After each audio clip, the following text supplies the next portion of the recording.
अस्सलाम वालेकुम स्टूडेंट्स। मैं उम्मीद करता हूं कि आप सब खैरियत से होंगे। तो स्टूडेंट्स, आज की इस वीडियो में मैं आपको बताऊंगा कि आप इक़्तिबास की तशरीह में किस तरह पूरे नंबर ले सकते हैं। अगर आप एफएससी पार्ट 1 के स्टूडेंट हैं तो आपने इस वीडियो को कंप्लीट देखना है और इस वीडियो पे आपने अमल करना है ताकि आपके भी पूरे मार्क्स आ सकें। तो ये इक़्तिबास की तशरीह एफएससी पार्ट 1 के स्टूडेंट्स में सवाल नंबर 3 है उर्दू का। और ये हमारे पास दो इक़्तिबास आती है, उनमें से हमने एक करनी होती है। तो इसके जो हमारे पास मार्क्स हैं वो है 15 नंबर की हमारे पास इक़्तिबास की तशरीह आती है। तो इसके लिए हमने करना क्या, सबसे पहले तो हमें एक इक़्तिबास दो आ जाएंगी। अगर आपने ए अलिफ करनी है तो अलिफ कर ले, बे करनी है बे कर ले, जो आपको अच्छी लगे। इधर आपने इसको हाईलाइट कर देना है कि जो आप कर रहे हैं। उसके बाद आपने इक़्तिबास लिखनी है और इक़्तिबास के आपने शुरू वाले दो लफ्ज़ लिख देने हैं और लास्ट वाले दो लफ्ज़ लिख देने हैं। इस तरह से आपने पूरी लाइन लिखनी, आपका टाइम वेस्ट होगा। उसके बाद आपने लिखना है हवाला मतन। हवाला मतन में आपने दो चीज़ें लिखनी है और इसी आपने तरतीब के साथ लिखनी है। पहला नाम नहीं होता, सबक का हमेशा उन्वान होता है, तो इसका आपने लाजमी ख्याल रखना है। और स्टूडेंट्स, इनका एक एक नंबर होता है और इनको आपने लाजमी ध्यान से अटैम्प्ट करना है। मुसन्निफ़ का नाम उसके बाद आपने लिखना है और जैसे ही आप ये दोनों लिख लें तो आपने यहाँ पे करके ये दो डॉट्स लगाने हैं, बिल्कुल साथ नहीं लगा देने इसके। इससे आपका अच्छा इम्पैक्ट नहीं पड़ेगा, बुरा लगेगा पेपर। उसके बाद आपने यहाँ पे लिख देना है जो भी है सबक का उन्वान, ओवरकोट, मुसन्निफ़ का नाम आपने लिख देना, गुलाम अब्बास, जो भी है आपके पास। उसके बाद आपने सियाक़ो सबाक़ करना है। अब सियाक़ो सबाक़ क्या चीज़ है हमारे पास? सियाक़ो सबाक़ यानी कि जो आपको इबारत दी गई होगी, इबारत से पहले क्या हुआ है और इबारत के बाद क्या हुआ है, तो इसको आपने लिखना है। और इसकी जो आपका सियाक़ो सबाक़ है, इसकी आपके पास जो लेंथ होनी चाहिए वो 8 से 12 लाइन्स होनी चाहिए। मैक्स आप कर सकते हैं जो बिल्कुल अच्छा जो इबारत का तरीका है, सियाक़ो सबाक़ का तरीका है, वो है 8 से 10 लाइन्स। 10 लाइन से आप ज़्यादा ना करें, ठीक है। उसके बाद अपने 10 लाइनों में लिख लेने अपने सियाक़ो सबाक़। उसमें से आपने 2 या 3 वर्ड्स को हाईलाइट कर देना ताकि आपका जो सियाक़ो सबाक़ है उसमें जो इम्पोर्टेंट वर्ड्स हैं उनको आपने हाईलाइट कर देना है ताकि एग्जामिनर पर अच्छा इम्पैक्ट पड़े। उसके बाद आपने तशरीह करनी है, जो है मेन मकसद हमारा सियाक़ो सबाक़ का, ठीक है। उसमें आप अपनी लेंथ को कैसे इंक्रीज़ कर सकते हैं, तो इसमें आपने सबसे पहले गुलाम अब्बास साहब हैं तो उनको आपने थोड़ा सा तारुफ़ करवा देना है। उनको बता देना कि गुलाम अब्बास साहब कौन है, उनका शुमार अजीम अदीबों में होता है। इस तरह से आपने ये कर लेना है, इससे आपकी लेंथ अच्छी हो जाएगी। आपने 15 आपके पास बाब हैं तो आपने उन सबको इसी तरह से रट लेना है, उनके जो उनसे तारुफ है शायरों के। उसके बाद अगर आपको यहाँ पे सिनफ आती है और माखज़ आता है, अगर आपको वो दोनों आते हैं तो अच्छी बात है। उसको आप यहाँ पे ना लिखें, उसको आप अपनी तशरीह में लेकर जाएं, इससे आपकी लेंथ भी इंक्रीज़ हो जाएगी। उसके बाद अपने ख़त कशीदा अल्फाज के मायने उनको अटैम्प्ट करने की कोई ज़रूरत नहीं है, इसके कोई मार्क्स नहीं होते एफएससी में। तो इसके बाद इधर आ जाना है। पहले तो हमने वहाँ पे तारुफ लिख लिया शायर का। अब तारुफ लिखने के बाद हम यहाँ से स्टार्ट करेंगे, अगला नेक्स्ट पैराग्राफ से, ठीक, यहाँ से स्टार्ट करेंगे। अब यहाँ से हमने तशरीह का आगाज़ करना अपना, और यहाँ पे आप यहाँ करके ना वो लिख दें कि इसका माखज़ और सिनफ अगर आपको आती है तो ताकि आपका जो सी लेंथ है वो बढ़ सके।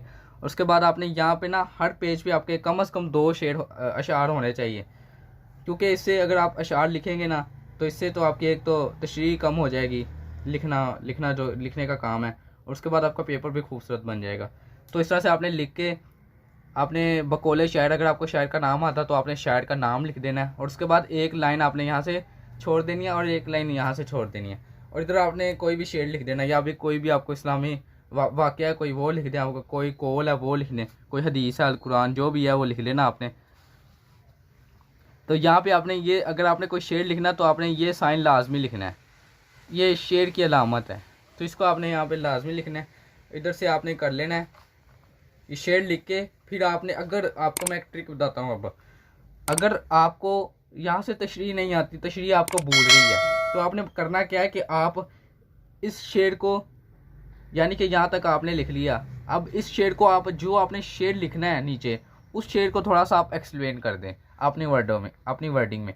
जैसे कि ये शेर है, इस शेर के रिलेटेड 2 लाइनें लिख लें यहाँ पे, अपने लाइनों में उसी कंसेप्ट को आपने अपने शेर में तब्दील करना है। ये एक अच्छे स्टूडेंट की निशानी होती है। अगर आपको तशरीह नहीं आती लेकिन आपको शेर आते हैं तो आप उन शेर को फिर यहाँ पे एक्सप्लेन करना शुरू करते हैं, इससे आपकी तशरीह भी लंबी हो जाएगी और उसके बाद इसका रिलेशन भी आपने आपस में कायम हो जाएगा। तो इस तरह से आपने यहाँ पे आपने ख़त्म कर देना और उसके बाद आपने फिर नया पैराग्राफ स्टार्ट करना है। और यहाँ पे आपने लिखते लिखते यहाँ पे अपना पैराग्राफ ख़त्म कर देना। अब यहाँ पे आपको कोड कोई आता है, जो भी मैंने आपको बताया आता है, आपने वहाँ पे लिख देना, ठीक है। और इसी तरह से 15 नंबर का ये सवाल है, तो इसकी लेंथ भी तो थोड़ी सी ज़्यादा होनी चाहिए, तो इसलिए इसकी लेंथ भी थोड़ी सी लंबी है। इसको आपने फिर लिखना है। अगर आपको तशरीह थोड़ी सी कम भूलती है तो आपने यहाँ पे थोड़ा सा शेड को एक्सप्लेन करना शुरू कर देना है, ठीक है। जैसे कि ये शेड लिखा हुआ है, अब यहाँ पे फिर शेड है, तो इधर आपने लिख देना बकोले शायर। एक लाइन आपने ऊपर से यहाँ से छोड़नी है और एक लाइन यहाँ नीचे से छोड़नी है। आप ब्लैक और ब्लू इनका दोनों का यूज़ कर सकते हैं बोर्ड में। तो इसके लिए आपको पता कैसे चलेगा कि आप ब्लैक और ब्लैक का यूज़ कर सकते हैं कि नहीं? जब आपके पास आंसर शीट आती है बोर्ड में, तो इंस्ट्रक्शंस में वहाँ पे लिखा होता है कि आपको कौन कौन सी इंक अलाउ है। तो अगर आपको वहाँ पे ब्लैक इंक अलाउ होगी तो आप ब्लैक यूज़ कर सकते हैं, बल्कि ब्लैक अलाउ होती है तो आप इसको यूज़ कर सकते हैं। इधर आपने कर देना है, ख़त्म कर देना अपना शेड। हो गया यहाँ पे 2, यानी कि हर पेज पे 2 आपके अशार लाजमी होने चाहिए। उसके बाद फिर आपने इसी तरह से करना है। इसी तरह से आपने बकौल अकबर इलाहाबादी जो भी आपको शेड आता है, इसको करके यहाँ पे आपने ख़त्म कर देना है। अब आपको मैं बताता हूँ, आपने जो भी है ना इक़्तिबास की तशरीह को शुरू से, ये जो पैराग्राफ है ना, ये आपकी बुनियाद है, एक हिसाब की आपकी बुनियाद है। इस पैराग्राफ को आपने बिल्कुल अच्छा करके लिखना है, बिल्कुल सही वाला लिखना है, क्योंकि एग्जामिनर देखता है कि आपको शुरू से वो देखता है और आखिर से देखता है, दरमियान से वो आपके अशआर ही देखता है बस। तो आपने यहाँ से बिल्कुल अच्छा लिखना है, रिलेटेड ही लिखना है अपने इक़्तिबास के रिलेटेड। और लास्ट पे जो आपकी एंडिंग होनी चाहिए वो भी एक शानदार एंडिंग होनी चाहिए, ठीक है। तो अगर आपकी लेंथ ही एक पूरी शीट की होनी चाहिए लेंथ। यहाँ पे आपने इक़्तिबास की तशरीह को शुरू किया, यहाँ पे ख़त्म कर दिया। और इसके लिए जो हमारे पास वक्त होता है वो भी 20 से 25 मिनट होते हैं, ठीक है। इन 20 से 25 मिनट में आपने करना होता है ये। तो इतनी अगर आप इस तरह से लिखते हैं अपने इक़्तिबास को, तो जब आपने लिखना है इसके अंदर से आपने 1-2 वर्ड को हाईलाइट भी करना है, ताकि एग्जामिनर को आपके पेपर में पढ़ने में मुश्किलात ना पेश आएँ। अगर आपको मुश्किलात पेश आएंगी तो वो आपके नंबर काटेगा। अगर आप आसानी पैदा करेंगे तो आपका नंबर नहीं कटेगा। तो अगर आपको ये वीडियो पसंद आएगा तो इस वीडियो को लाइक करें और अपने दोस्तों के दरमियान ज़्यादा से ज़्यादा शेयर करें। शुक्रिया।